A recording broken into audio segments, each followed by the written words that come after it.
मैं आपका chemistry teacher Rahul Tiwari और आज हम लोग फिर अपने YouTube channel south city PCMB पर मिल रहे हैं। आज हम लोग एक नए कॉन्सेप्ट के साथ आए हैं। वो हमारा कॉन्सेप्ट है one shot for boards biomolecule chapter का। क्योंकि ये चैप्टर बहुत छोटा सा और बहुत ही इंपॉर्टेंट चैप्टर है, इसलिए आपको बायोमोलिक्यूल्स को वन शॉट में ही करना है और बहुत ही बेहतरीन तरीके से आपको करना है। क्योंकि हमारे पीवाईक्यूज तो चल ही रहे हैं, उसके साथ ही साथ इस बायोमोलिक्यूल चैप्टर का जो इंपॉर्टेंस है बहुत ज्यादा है और इसके क्वेश्चन सेलेक्टेड होते हैं एकदम।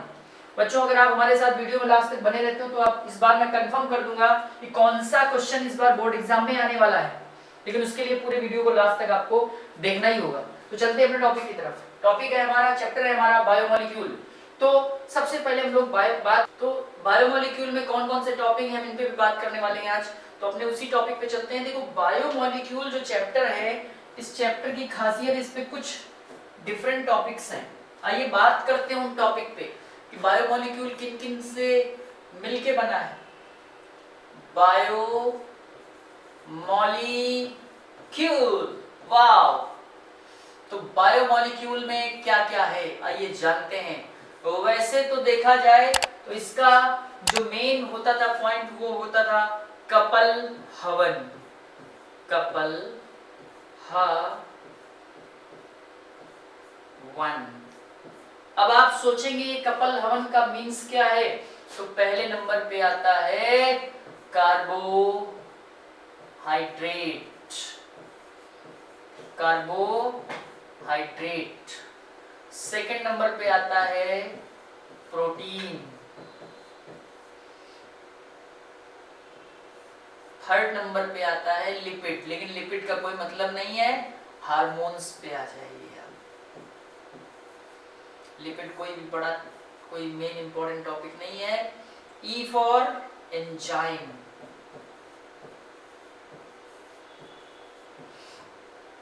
We for vitamins.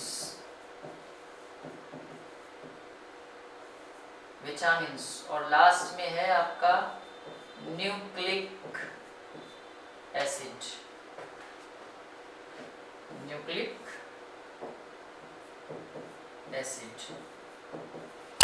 तो इन चार टॉपिक में जो सबसे इंपॉर्टेंट टॉपिक है वो है हमारा कार्बोहाइड्रेट। सारे के सारे टॉपिक से सेलेक्टेड क्वेश्चंस हैं। ये दोनों उतने इंपॉर्टेंट नहीं है, लेकिन कार्बोहाइड्रेट, प्रोटीन, विटामिन और न्यूक्लिक एसिड, इनसे क्वेश्चंस भी सिलेक्टेड हैं और टॉपिक भी इंपॉर्टेंट है ये। तो आपको लेकिन बने रहना होगा हमारे साथ लास्ट तक। सबसे पहली बात हम लोग करते हैं जल्दी से जल्दी कार्बोहाइड्रेट पे। एक्चुअली कार्बोहाइड्रेट है क्या, इस पे हम लोग को बात करनी है भाई। कार्बोहाइड्रेट है क्या, क्योंकि बिना कार्बोहाइड्रेट पे बात किए हुए आगे हम नहीं बढ़ सकते।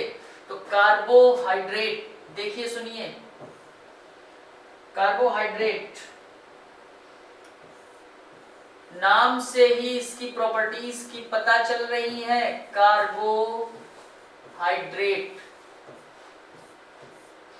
ठीक, carbon, hydrogen and oxygen, in 3 elements से मिलके बनने वाला ये कंपाउंड है। Carbon, hydrogen and oxygen, carbohydrate.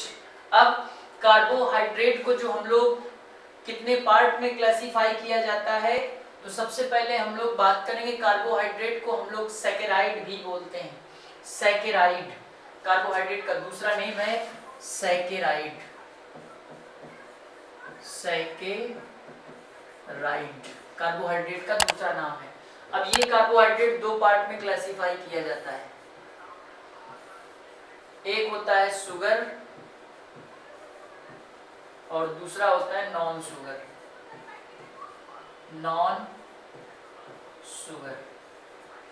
Sugar और नॉन शुगर, ठीक। शुगर में आ जाता है हमारा मोनोसैकेराइड,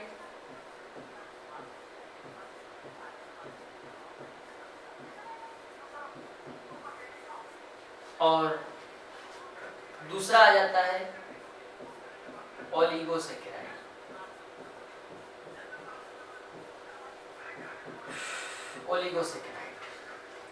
नॉन शुगर को हम लोग पॉलीसेकेराइड में लाते हैं। नॉन शुगर को हम लोग कहाँ ले आते हैं, पॉलीसेकेराइड। ठीक, मोनोसेकेराइड क्या होते हैं, पहली बात तो कार्बोहाइड्रेट पे ही बात कर लेते हैं। ये आपके poly hydroxy aldehyde and aldehyde और कीटोन्स होते हैं, पॉलीहाइड्रोक्सी एल्डिहाइड और कीटोन्स होते हैं।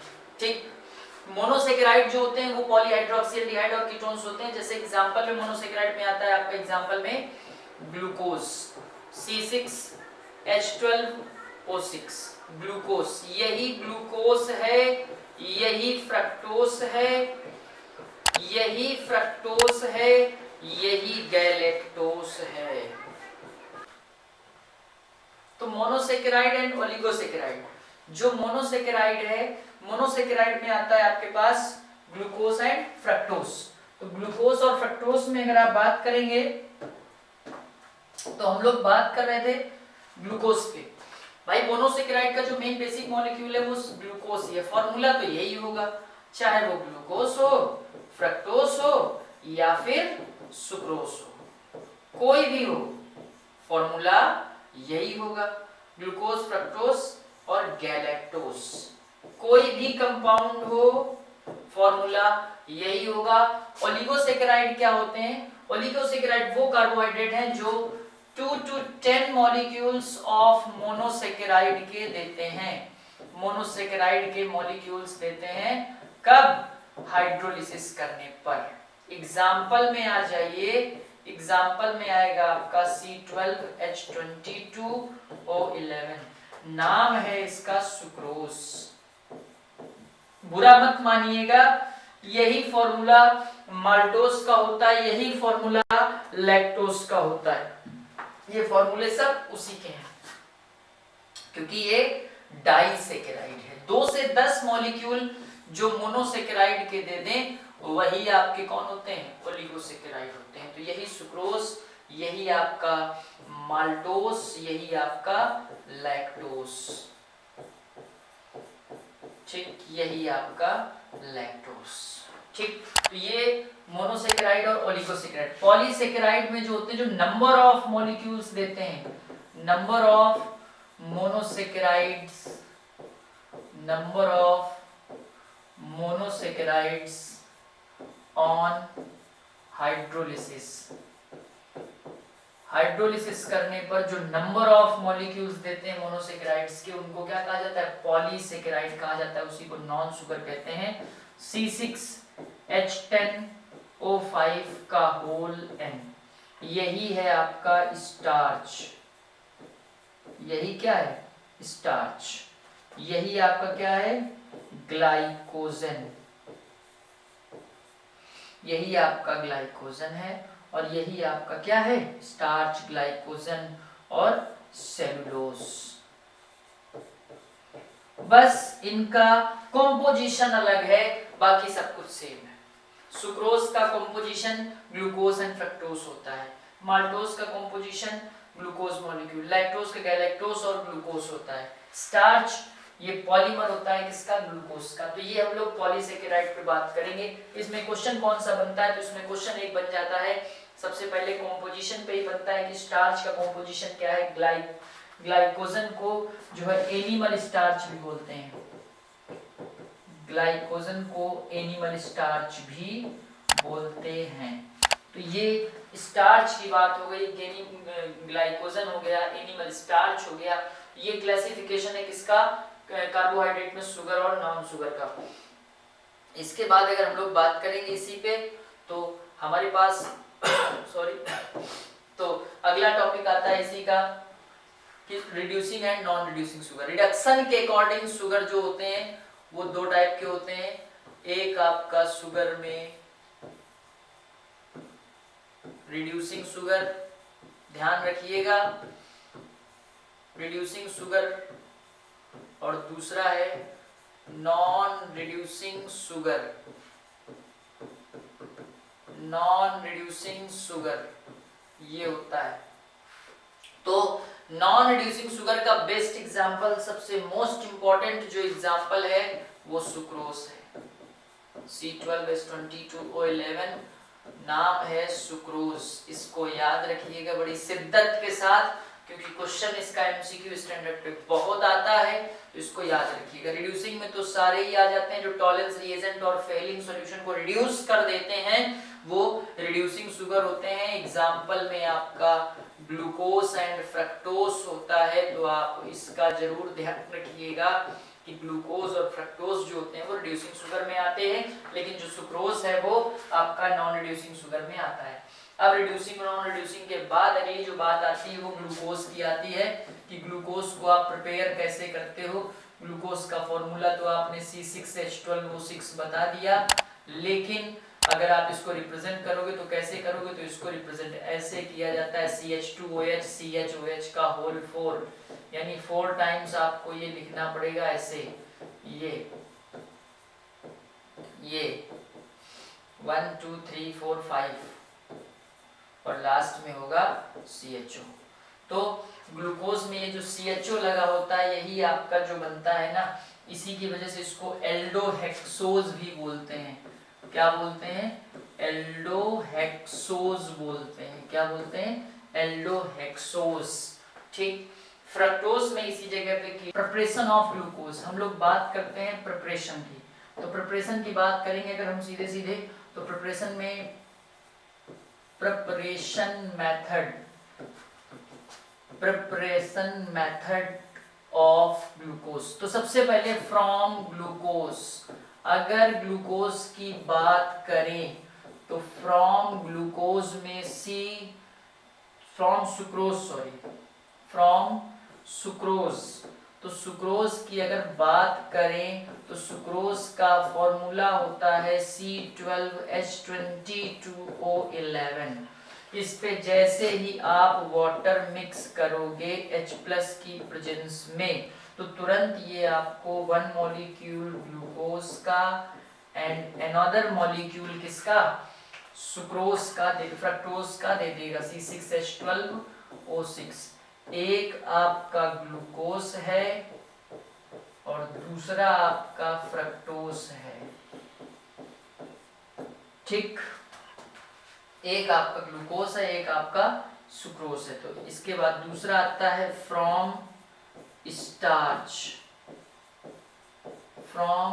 स्टार्च में क्या है? C6H10O5 का होल n, इसमें NH2O आप मिला दीजिए।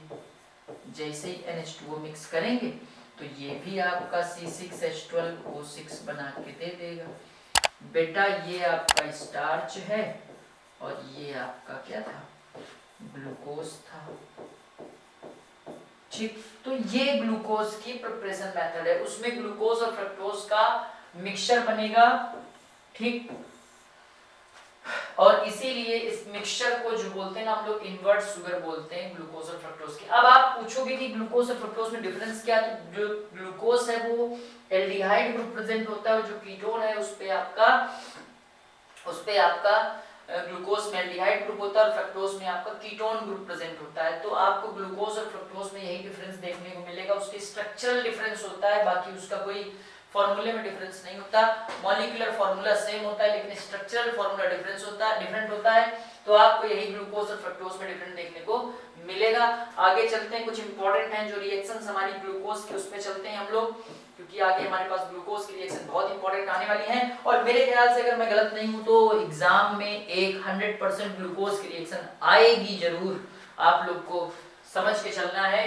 तो सबसे पहले बात करते हैं हम लोग रिएक्शन ऑफ ग्लूकोज, यानी chemical properties of glucose. Chemical properties of glucose. C6H12O6 बोले तो ग्लूकोज, इसकी केमिकल प्रॉपर्टीज पे बात करें तो जल्दी से देखिए, ग्लूकोज का सबसे पहले फॉर्मूला है C6H12O6 और ग्लूकोज पे एल्डिहाइड ग्रुप होता है, इसमें 5 एल्कोहलिक ग्रुप प्रेजेंट हैं। और ये एल्कोहलिक और एल्डिहाइड के अलावा इसमें आपको जो दिख रहा है कि कार्बन भी है। तो पहली रिएक्शन आती है रिडक्शन विद रेड पी यानी red phosphorus plus HI, red phosphorus और HI की प्रेजेंस में इसका रिडक्शन होगा तो ग्लूकोज CH2OH, ये CHOH, ठीक, कितने हैं ये आपके पास 1 2 3 4 1 2 3 4 5 और ये लास्ट में है CHO। तो अगर आप रेड फॉस्फोरस और HI से इसका अगर आप रिडक्शन कराओगे तो रिडक्शन कराने में आपको यहाँ पे रेड फॉस्फोरस और HI रखना पड़ेगा और रेड फॉस्फोरस और HI में जब आप रखोगे तो यहाँ जितने ऑक्सीजन है उतने तो H2O आपको निकालने ही होंगे। तो 1 2 3 4 5 6 ऑक्सीजन और 6 H2O तो आपको निकालने ही है क्योंकि रिडक्शन है और स्ट्रॉन्ग रिड्यूसिंग एजेंट की प्रेजेंस में है तो उतने H2O तो निकलेंगे ही। अब बाकी इसमें H कितने लगेंगे तो 6 2 12 हाइड्रोजन तो हमको चाहिए ही चाहिए। ये H यहाँ आया तो ये हो गया CH3, ये H इधर ट्रांसफर हुआ तो ये हो गया CH2। ओवरऑल 1 2 3 4 टाइम्स CH2 हो गया, नीचे CHO से भी हो गया है तो यहाँ भी 2 वैलेंसी फ्री हो गई। तो ये आप देख क्या रहे हो, हमको टोटल चाहिए कितना 14 हाइड्रोजन चाहिए, 14 हाइड्रोजन। तो 14 हाइड्रोजन के साथ जैसे ही तुम इसका रिडक्शन कराओगे तो ये आपको मिल जाएगा CH3 CH2 का होल 4 CH3 और ये नॉर्मल हेक्सेन है। क्या है ये normal hexane and this reaction proof that glucose is a straight chain compound. ये रिएक्शन जो है प्रूफ करती है, this reaction proves that glucose is a straight chain compound. Glucose is a straight chain compound. Glucose जो है वो straight chain compound है, ये आपकी ये रिएक्शन प्रूफ करती है। तो इस तरह से आप क्या देख रहे हो कि आपके पास ग्लूकोज जो आया वो स्ट्रेट चेन कंपाउंड है। इसी तरह से और भी बहुत सारी रिएक्शंस हैं जो ग्लूकोज के लिए इंपॉर्टेंट है। तो ग्लूकोज अब स्ट्रेट चेन कंपाउंड प्रूफ हो गया। अब ये आपको प्रूफ करना है कि ग्लूकोज में कार्बोनिल ग्रुप प्रेजेंट है, तो वो कार्बोनिल ग्रुप कैसे प्रूफ होगा और देखते हैं। तो CH2OH का होल 4 ये है कार्बोनिल ग्रुप। और अगर इसी कार्बोनिल ग्रुप पे रिएक्शन होती है और रिएक्शन सक्सेसफुल हो जाती है तो हम कंसीडर कर लेंगे कि ये कार्बोनिल ग्रुप कंटेन करता है। तो चलिए इसको प्रूफ करने के लिए हम लोग रिएक्शन विद करते हैं HCN हाइड्रोजन साइनाइड, क्योंकि यही एक रिएक्शन कर सकता है। भाई ये निगेटिव पार्ट है, ये पॉजिटिव पार्ट है। मेरे बच्चों एल्डिहाइड और कीटोन में आपको मैंने पहले ही पढ़ाया था, ये निगेटिव पार्ट है, ये पॉजिटिव पार्ट है। तो जैसे ही निगेटिव पॉजिटिव पार्ट की रिएक्शन कराओगे ये हो जाएगा CH2OH सिंगल बॉन्ड CHOH का होल 4, निगेटिव पॉजिटिव पार्ट में आएगा OH HCN, ये आया। ठीक, तो ये आपके पास ग्लूकोज साइनोहाइड्रिन बन जाता है और ये रिएक्शन प्रूफ करता है। अगली एक और रिएक्शन है, तो रिएक्शन विद हाइड्रोक्सिल अमाइन मतलब NH2OH हाइड्रोक्सिल अमाइन। ये भी रिएक्शन एल्डिहाइड और कीटोन की कॉमन रिएक्शन होती है। CH2OH और CHOH का होल 4 CHO। ये भी अगर ये रिएक्शन दे रहा है तो कंफर्म हो जाएगा कि जो आपका ग्लूकोज है ये एल्डिहाइड ग्रुप कंटेन करता है। तो बिल्कुल सही बात है, यहाँ से H+ निकल रहा है और H+ निकल रहा है H2O के साथ। देखिए ध्यान से देखिए, यहाँ पे आपका H2O निकल चुका है बाहर और जैसे ही H2O बाहर निकल गया तो हम समझ गए कि भैया यहाँ पे कार्बोनिल ग्रुप तो प्रेजेंट है, क्योंकि NH2OH से रिएक्शन करके इसने बना दिया ऑक्साइन, ग्लूकोज ऑक्साइन बना दिया। क्या बना दिया? ग्लूकोज ऑक्साइन। तो ये these two reaction carbonyl group की प्रेजेंस को प्रूफ कर रही है। कार्बोनिल ग्रुप प्रेजेंट है ठीक, यही दो रिएक्शन प्रूफ करती हैं। ठीक है, अब आ जाइए reaction with bromine water. Reaction with bromine water, bromine water, इसके ब्रोमीन वाटर के साथ रिएक्शन कराइए तो इससे ये प्रूफ हो जाएगा भाई ऑक्सीडाइजिंग एजेंट मिलाओगे और कार्बोक्सिलिक जो आपके एल्डिहाइड होते हैं अगर उनमें आप ब्रोमीन वाटर मिला दोगे तो जो कि वो ऑक्सीडाइजिंग एजेंट है वो तुरंत उसको कार्बोक्सिलिक एसिड में कन्वर्ट कर देगा। तो जरा मिक्स करके देखते हैं ना, उसमें सोचने वाली बात कौन सी है, CH2OH CHOH का होल 4 और CHO। जैसे ही आप Br2 plus H2O nascent oxygen की प्रेजेंस में मिलाएंगे आप तो क्या हो जाएगा, CH2OH सिंगल बॉन्ड CHOH का होल 4 COOH। ये है आपका ग्लूकोनिक एसिड और ये रिएक्शन प्रूफ कर रही है कि ये जो आपका ग्लूकोज है एल्डिहाइड ग्रुप कंटेन करता है। ठीक, ग्लूकोज क्या कर रहा है, एल्डिहाइड ग्रुप कंटेन कर रहा है। ठीक, तो इस तरह से आपकी रिएक्शन प्रूफ हो गई कि ग्लूकोज भाई एल्डिहाइड ग्रुप कंटेन कर रहा है। इसी टाइप से देखेंगे हम लोग और भी रिएक्शन है ऐसी की, ये तो एल्डिहाइड ग्रुप की हो गई, कीटोन ग्रुप की हो गई। अब हम लोग देखेंगे reaction with dilute nitric acid. अगर ये ऑक्सीडाइजिंग एजेंट, चूंकि स्ट्रॉन्ग ऑक्सीडाइजिंग एजेंट है, तो अगर ये ऑक्सीडेशन दिखा देता है तो इसका मतलब आप समझ जाइएगा कि जो ग्लूकोज है ना वो मतलब समझिए कि मतलब उसमें प्राइमरी एल्कोहल भी प्रेजेंट है। तो CH2OH CHOH का होल 4 और CHO। जैसे ही आपने नाइट्रिक एसिड मिक्स किया और इसने 3 ऑक्सीजन इसको प्रोवाइड कराए तो 3 ऑक्सीजन इसमें प्रोवाइड करने से ही डाइल्यूट HNO3 ने ऑक्सीडेशन करवा दिया और ये हो गया COOH सिंगल बॉन्ड CHOH का होल 4 फिर COOH। इस एसिड का नाम है सैकेरिक एसिड। इस एसिड का नाम है सैकेरिक एसिड। तो ये डाइल्यूट नाइट्रिक एसिड से था। अब हम लोग कराएंगे reaction with presence of 1 degree alcohol. ये रिएक्शन प्रूफ करती है 1 डिग्री अल्कोहल की प्रेजेंस को। आगे कह रहा है reaction with acetyl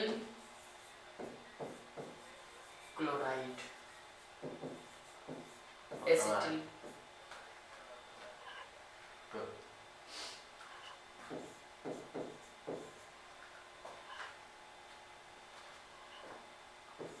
CH2OH CHOH का होल 4 फिर आएगा CHO।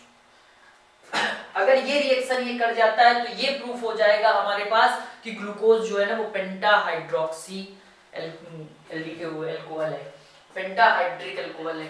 तो बस कुछ नहीं, 5CH3COCl आप ले लीजिए, 5CH3COCl ले लीजिए, रिएक्शन कराइए। जैसे ही रिएक्शन कराएंगे तो ये 4 1 5 5H5Cl के साथ 5HCl बना देंगे।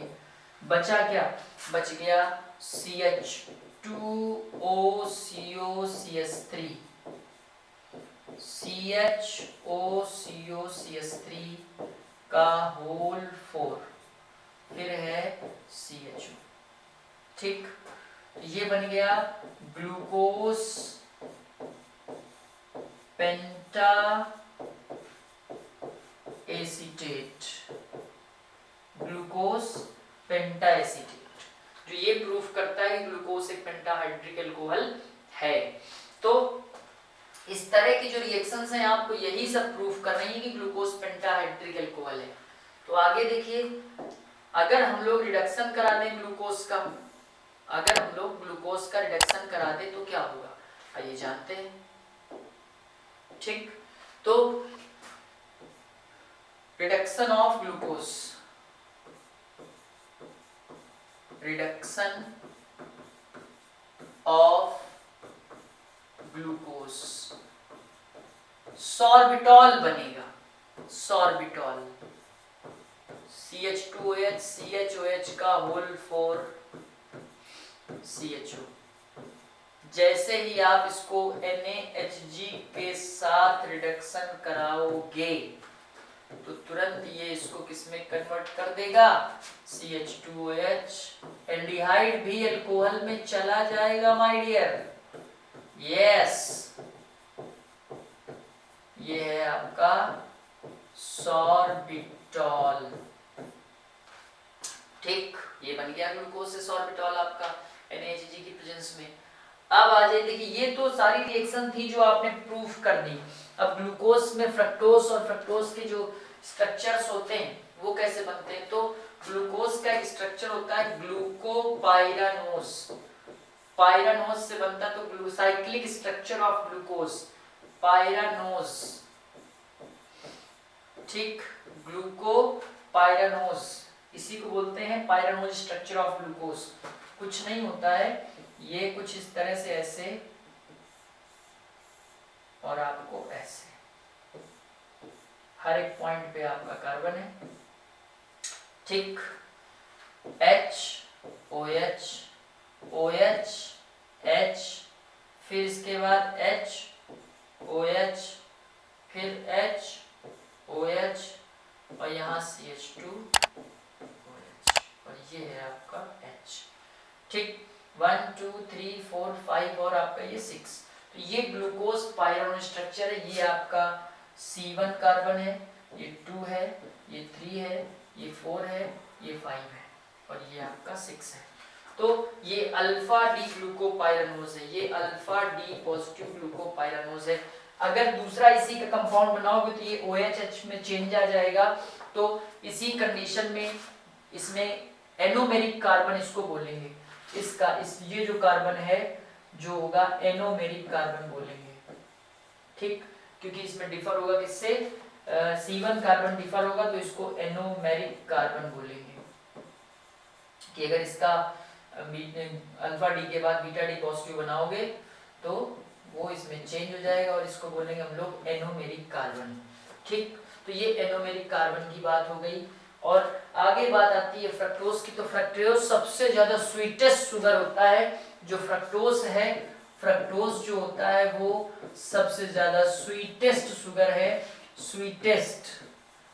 ठीक, स्वीटेस्ट शुगर है फ्रक्टोज आपका। ठीक है, और ग्लूकोज जो सुक्रोज है, सुक्रोज कंपोज करता है ग्लूकोज और फ्रक्टोज।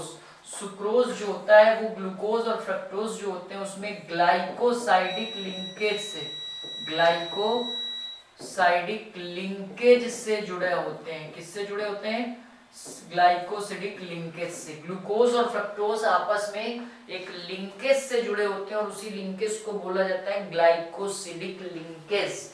ठीक, ध्यान रखिएगा, एक लिंकेज होता है उसी को ग्लाइकोसिडिक लिंकेज बोलते हैं। याद रखिएगा, एग्जांपल बहुत ज्यादा इंपॉर्टेंट है ग्लाइकोसिडिक लिंकेज। आपसे इसमें और भी चीजें पूछेंगे जो है कि कार्बोहाइड्रेट से रिलेटेड ही एनोमेरिक कार्बन है और ये ग्लाइकोसिडिक लिंकेज है। इसी तरह से और भी क्वेश्चंस हमारे पास पड़े हैं इसी टॉपिक से रिलेटेड। आपसे कॉम्पोजिशन पूछी जाएगी फ्रक्टोज की, एमाइलोज, अमाइलोपेक्टिन, कौन कौन से कंपाउंड हैं। तो इस तरह से आपसे कई सारे क्वेश्चंस पूछे जा सकते हैं, वो सिर्फ कार्बोहाइड्रेट से। लेकिन उसके अलावा अगर कार्बोहाइड्रेट से आगे थोड़ा सा हम बढ़े तो हमारे पास आ जाएगा प्रोटीन और न्यूक्लिक एसिड। तो प्रोटीन के साथ साथ अल्फा अमीनो एसिड भी है, protein and amino acids, protein and amino acids ये है। ठीक, अब अमीनो एसिड आपके दो हो गए। ठीक, अमीनो एसिड कितने हो गए, दो। एक हो गया आपका एसेंशियल, एसेंशियल हो गया, और दूसरा हो गया non essential. Non essential amino acids, protein भी आपके दो हो गए, क्योंकि protein are the polymers of alpha amino acids. ठीक, तो प्रोटीन होते हैं ग्लोबुलर प्रोटीन, ग्लोबुलर, और दूसरा होता है फाइब्रस। आपको मैं डायरेक्ट क्वेश्चन टू क्वेश्चन बता रहा हूं। Essential non essential amino acids में इसके बाद आपका ज्विटर आयन, जो इससे जो इंपॉर्टेंट टॉपिक है वो है ज्विटर आयन। आपका जो अल्फा अमीनो एसिड होता है ये अल्फा अमीनो एसिड है NH2CH2COOH। तो इसी का जो पॉलीमर होता है वो प्रोटीन होता है, अल्फा अमीनो एसिड्स का ही पॉलीमर प्रोटीन होता है। तो अगर आप इसको एक्वस सॉल्यूशन में डिसॉल्व करोगे ना मेरे बच्चों, तो ये H अपना लूज कर देगा और इस H+ को ये गेन कर लेगा, मतलब ये प्रोटॉन लूज करेगा, इस प्रोटॉन को ये गेन करेगा, ये हो जाएगा NH3+ और ये CH2COO-। इसी को प्यार से हम लोग बोलते हैं ज्विटर आयन। क्या बोलते हैं? Zwitter ion. ठीक, तो ये अल्फा अमीनो एसिड्स हैं, इसको हम लोग कहेंगे अल्फा अमीनो एसिड्स। ठीक, तो जो ये अल्फा अमीनो एसिड्स हैं और इनको अगर एक्वस सॉल्यूशन में डिसॉल्व करोगे तो ज्विटर आयन बनाएंगे, डाइपोलर आयन बनता है, इसी को ज्विटर आयन बोलते हैं। एसेंशियल अमीनो एसिड्स जो हमारी बॉडी में, नॉन एसेंशियल और एसेंशियल में आते हैं। तो एसेंशियल जो होते हैं वो हमारी बॉडी में नहीं बनाए जा सकते, वो जो होते हैं वो सिंथेसाइज नहीं होते हमारी बॉडी में, और वो सिर्फ हमें must be obtain through diet, वो डाइट के थ्रू ही हमको मिलते हैं। कौन? एसेंशियल। और जो नॉन एसेंशियल होते हैं वो हमारी बॉडी में ही सिंथेसाइज्ड हो जाते हैं और आपको वो बॉडी के अंदर ही बन जाते हैं, लेकिन ये डाइट के थ्रू ही मिलते हैं। ग्लोबुलर प्रोटीन और इसमें जो डिफरेंस आता है वो बहुत ज्यादा इंपॉर्टेंट है। ग्लोबुलर प्रोटीन और फाइब्रस प्रोटीन का जो डिफरेंस है 110% है। इसी टाइप से कहा जाता है इसमें denaturation of protein, denaturation of protein. आपको इस टॉपिक को भी बहुत अच्छे से पढ़ के जाना है, क्योंकि प्रोटीन जब अपने नेटिव फॉर्म में होता है, तो वो प्रोटीन जब अपने नेटिव फॉर्म में होता है, फिर अगर आप उसके किसी भी प्रॉपर्टी में चेंज करेंगे, उसकी कैरेक्टरिस्टिक में चेंज करेंगे, like change in physical chemical properties में चेंजेस करेंगे, मतलब टेम्परेचर और पीएच वैल्यू में चेंजेस करेंगे, तो प्रोटीन के अंदर जो ग्लोब्यूल्स होते हैं वो क्वाइल्ड होती हैं, सब टूट जाती है, ब्रेक हो जाती है, उनके बीच जो हाइड्रोजन बॉन्ड से अटैच होता है वो ब्रेक हो जाता है, जिसकी वजह से अपनी वो आइडेंटिटी खो देता है। इसी को कहा जाता है डीनेचुरेशन ऑफ प्रोटीन। एग्जाम्पल है इसका कर्डलिंग ऑफ मिल्क और coagulation of egg white. Coagulation of egg white इसी का एग्जांपल है, किसका? डीनेचुरेशन ऑफ प्रोटीन का। तो इसके बाद प्रोटीन के बाद अगला टॉपिक हमारा आता है न्यूक्लिक एसिड। सबसे इंपॉर्टेंट टॉपिक है न्यूक्लिक एसिड में डीएनए आरएनए में डिफरेंस, और न्यूक्लिक एसिड का जो कॉम्पोजिशन होता है और डीएनए आरएनए के 4 बेसेस होते हैं, तो वो सारी चीजों पे आपको स्टडी करनी होगी। हम लोग अपने लेक्चर पे जरूर इस टॉपिक पे बात करेंगे, लेकिन तब तक के लिए मैं आपका chemistry teacher Rahul Tiwari, thank you and have a nice day.